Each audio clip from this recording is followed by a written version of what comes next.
যে আপনি একটা বাইক দিয়ে দেবেন, আমি মাথায় আমার খেলতে দেন।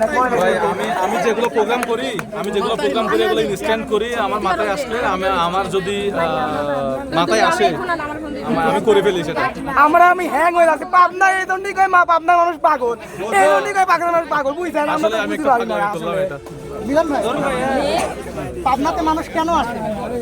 পাবনাতে মানুষ আসলে এক্সপ্লোর করার জন্য আসে, মিষ্টি খাওয়ার জন্য আসে, আবার রূপপুর পারমাণবিক বিদ্যুৎ কেন্দ্র দেখার জন্য আসে, দেখার জন্য আসে, তারপরে পদ্মা নদী আসে, যমুনা নদী আসে, এগুলো দেখার জন্য আসে। আবার সারা বাংলাদেশের মানুষ বিভিন্ন জায়গায় ছাকা টাকা খেয়ে মানে একটা মানসিক ভারসাম্য হারায়, তারা ভালো হওয়ার জন্য আসে। আজকের ঘটনা দেখে আমার মনে হচ্ছে কোনো একটা এরকম কিছু আপনি তো দেখালেন, আর আপনার যে কোনো প্রোডাক্ট ফিট ফর লাইফ ঘি অথবা যে কোনো ন্যাচারাল প্রোডাক্ট যেটা খাইলে মাথার মস্তিষ্কে পাগলামি দূর হয়, মুদার ভাইয়ের মতো ইনস্ট্যান্ট গাড়ি দিয়ে দিল।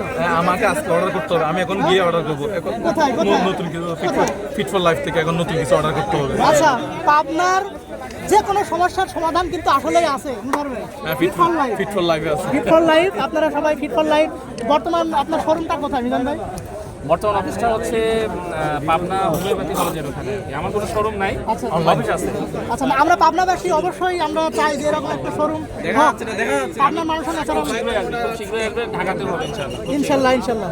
ওকে, থ্যাংক ইউ। ওকে, আমরা চলে যাই ভাই। সবার সাথে মোটামুটি করছো, সবাই বলতে চাবে।